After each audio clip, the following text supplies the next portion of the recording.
Assalamualaikum warahmatullahi wabarakatuh.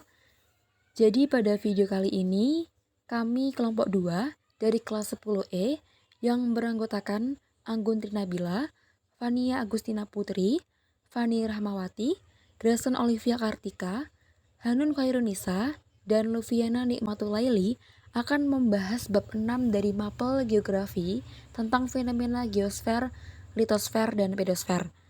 Topik pembahasan kami adalah pengertian, karakteristik, siklus, jenis-jenis batuan, tenaga endogen dan pengaruhnya, tektonisme, dan yang terakhir vulkanisme. Berikut adalah video penjelasannya. Pertama, ada pengertian litosfer, pedosfer, dan siklus batuan. 1. Pengertian pedosfer. Pedosfer adalah lapisan tanah yang menempati bagian paling atas lapisan dari litosfer. Pedosfer adalah lapisan paling atas dari permukaan bumi tempat berlangsungnya proses pembentukan tanah. Kedua, pengertian litosfer. Litosfer yaitu lapisan kerak bumi yang paling luar dan terdiri atas batuan dengan ketebalan rata-rata 1.200 km. Litosfer adalah lapisan kerak bumi yang paling atas yang terdiri dari batuan. Umumnya, lapisan ini terjadi dari senyawa kimia yang kaya akan SO2. Itulah sebabnya lapisan litosfer seringkali dinamakan lapisan silikat. Ketiga, ada siklus batuan. Siklus batuan merupakan sebuah proses perputaran batuan di permukaan bumi ini dari mulai magma hingga keluar permukaan bumi dan kembali lagi ke dalam bumi oleh pengaruh gaya endogen dan eksogen. Kemudian ada penjelasan tentang tahapan-tahapan tentang siklus batuan. Magma keluar permukaan bumi berubah menjadi batuan beku melalui proses pendinginan. Lalu batuan beku bisa berubah menjadi sedimen melalui proses pelapukan yang dipengaruhi oleh gaya eksogen. Sedimen adalah hancuran sisa dari batuan-batuan sebelumnya. Kemudian, sedimen lama-kelamaan akan berubah menjadi batuan sedimen dikarenakan proses kompaksi atau pengerasan. Lalu, batuan sedimen dan batuan beku berubah menjadi batuan metamorf melalui proses yang dipengaruhi oleh suhu dan tekanan.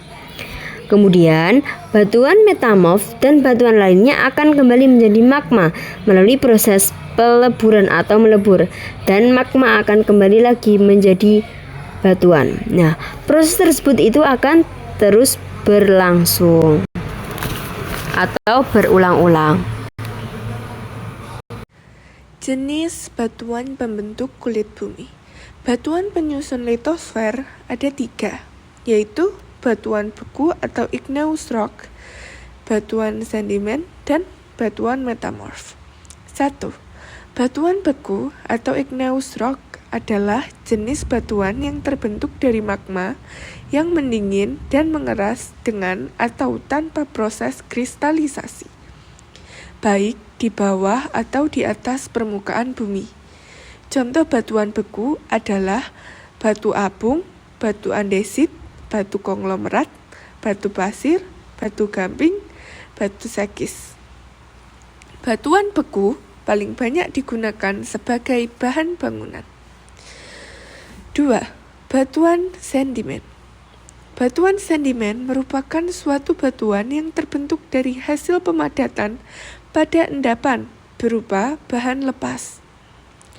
Batuan sedimen juga dapat terbentuk dari konsolidasi sedimen sebagai material lepas, yang kemudian terangkut ke lokasi pengendapan oleh angin, air, es, dan longsoran gravitasi, gerakan tanah. Contoh batuan sedimen adalah breksi, konglomerat, batu pasir, lempung, serpih, dan kaolin batuan. Sedimen terutama konglomerat biasanya digunakan sebagai bahan bangunan. Ketiga, batuan metamorf atau batuan malihan adalah batuan beku atau batuan sedimen yang mengalami perubahan akibat pengaruh fisis dalam jangka waktu yang lama. Contoh batuan metamorf adalah gneiss, slate, marmer, schist, dan kuarsit. Manfaat batuan metamorf sebagai pembuatan kaca dan keramik atau batu perhiasan. Lalu selanjutnya ada lapisan-lapisan bumi. Lapisan-lapisan bumi terdiri dari inti bumi dalam, inti bumi luar, selimut bumi, dan kerak bumi. Lalu ada pun karakteristik dari lapisan-lapisan bumi. Yang pertama ada inti bumi dalam. Lapisan inti dalam memiliki komposisi yang sama dengan inti luar, tetapi lebih padat. Inti dalam memiliki radius seluas 1.200 km atau sekitar 70% dari jari-jari bulan. Suhu inti dalam diperkirakan sekitar 5.400 derajat Celcius. Tekanan lingkungannya juga tinggi, yaitu sekitar 330 hingga 360 gigapascal. Hal ini yang menyebabkan besi dan logam lainnya tidak meleleh dan cenderung mempadat pada lapisan ini. Lalu ada inti bumi luar. Berdasarkan penyelidikan seismik, bagian inti bumi memiliki struktur yang cair. Lapisan inti luar diprediksi memiliki kepadatan yang jauh lebih tinggi daripada mantel atau kerak, berkisar antara 9.900 dan 12.200 kg per meter kubik.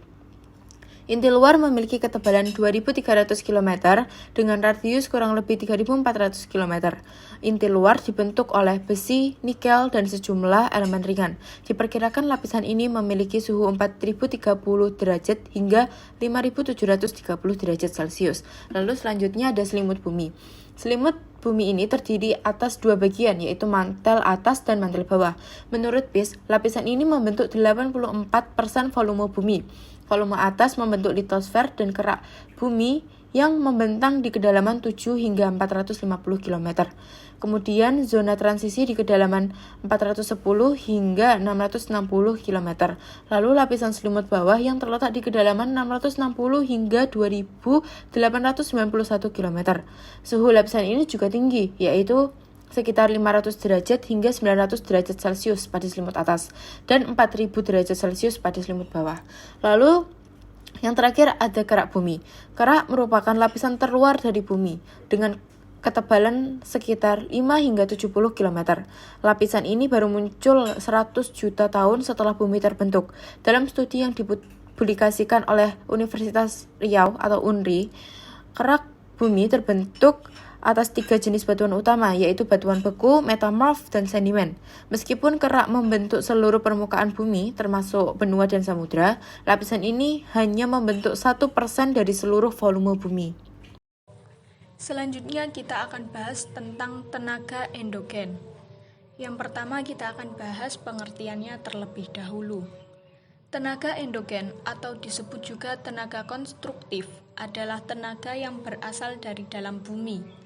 Mengutip modul geografi kelas 10, proses endogen merupakan dinamika di dalam litosfer sebagai akibat proses fisika dan kimia, berupa tekanan terhadap lapisan-lapisan batuan pembentuk litosfer atau aktivitas magma. Tenaga endogen dapat berupa tekanan vertikal dan horizontal. Tekanan vertikal menimbulkan tonjolan di permukaan bumi, sedangkan tekanan horizontal memunculkan lipatan-lipatan muka bumi, retakan, dan pematahan lapisan-lapisan litosfer sampai membentuk sesar.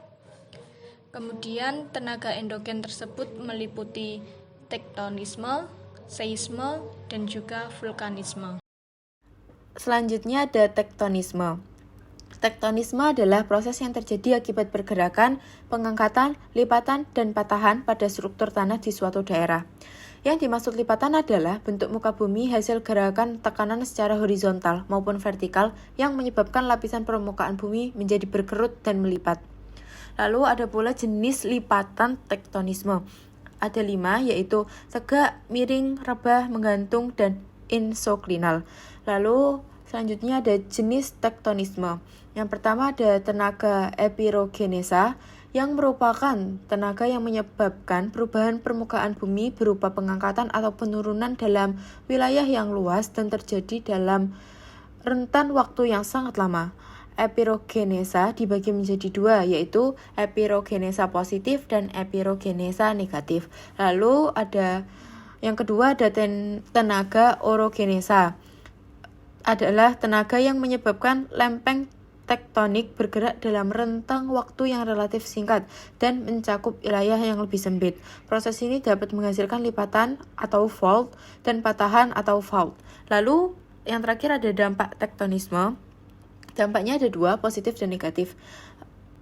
Dampak positifnya adalah keanekaragaman bentuk bumi, adanya keanekaragaman bentuk bumi, munculnya logam-logam berharga, adanya pembentukan pegunungan dan juga lembah. Lalu ada pula dampak negatif, yaitu munculnya bencana alam berupa gempa bumi, erosi, dan tanah longsor.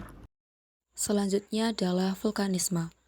Vulkanisme ialah peristiwa keluarnya magma ke permukaan bumi, berkaitan juga dengan proses pembentukan gunung api. Terdapat dua bentuk gerakan magma, yaitu intrusi magma dan ekstrusi magma. Berikut beberapa contoh fenomena vulkanisme, antara lain intrusi magma, erupsi gunung berapi, dan ekstrusi magma. Dampak positif dari vulkanisme antara lain menyuburkan lahan pertanian, menghasilkan berbagai jenis batuan, dan membentuk mineral-mineral logam dan non-logam yang bernilai tinggi seperti emas, baja, dan belerang. Dampak negatifnya dari vulkanisme adalah letusan gunung api yang menimbulkan awan panas dan lava pijar yang membara sehingga dapat menghanguskan permukiman, lingkungan, dan bahkan menimbulkan korban jiwa. Nah, selanjutnya ada seisme. Apa sih seisme itu? Seisme merupakan salah satu tenaga endogen selain tektonik dan vulkanik. Secara harfiah, seisme diartikan sebagai suatu getaran dari dalam bumi yang dikeluarkan ke permukaan bumi akibat pelepasan energi yang begitu cepat. Selanjutnya ada pengaruh seisme terhadap kehidupan. Seisme atau gempa tentunya banyak menimbulkan efek yang luar biasa bagi kehidupan manusia. Efek yang ditimbulkan bisa secara fisik dan non-fisik. Efek tersebut diantaranya seperti kemiskinan dan kelaparan akibat lahan pertanian yang rusak, korban meninggal, kerusakan fasilitas-fasilitas umum, bangunan banyak yang runtuh, jalan yang retak, dan apabila gempa bumi yang terjadi di daerah pesisir bisa menimbulkan tsunami. Selanjutnya ada jenis-jenis seisme. Jenis-jenis seisme dibagi menjadi dua, yaitu berdasarkan penyebabnya dan berdasarkan bentuk epicentrumnya. Berdasarkan penyebabnya yaitu ada seisme runtuhan atau fault earthquake, seisme vulkanik atau volcanic earthquake, dan seisme tektonik earthquake. Selanjutnya berdasarkan bentuk epicentrumnya ada seisme linear dan seisme sentral. Nah, yang terakhir ada contoh seisme. Berdasarkan epicentrum, gempa sentral, berdasarkan lokasi gempa, gempa darat dan laut, berdasarkan jarak gempa, gempa sangat jauh lokal, berdasarkan faktor penyebabnya, gempa runtuhan, vulkanik, dan tektonik. Peta konsep proses dinamika litosfer. Tenaga geomorfologi terbagi menjadi dua, yaitu endogen dan eksogen. Endogen adalah tenaga pembentuk permukaan bumi yang berasal dari dalam bumi sendiri. Endogen terbagi menjadi tiga, yaitu tektonisme, vulkanisme, dan seisme. Tektonisme sendiri terbagi menjadi dua, yaitu epirogenesa dan orogenesa. Selanjutnya adalah eksogen. Eksogen terbagi menjadi empat, yaitu pelapukan, erosi, sedimentasi, dan mass wasting.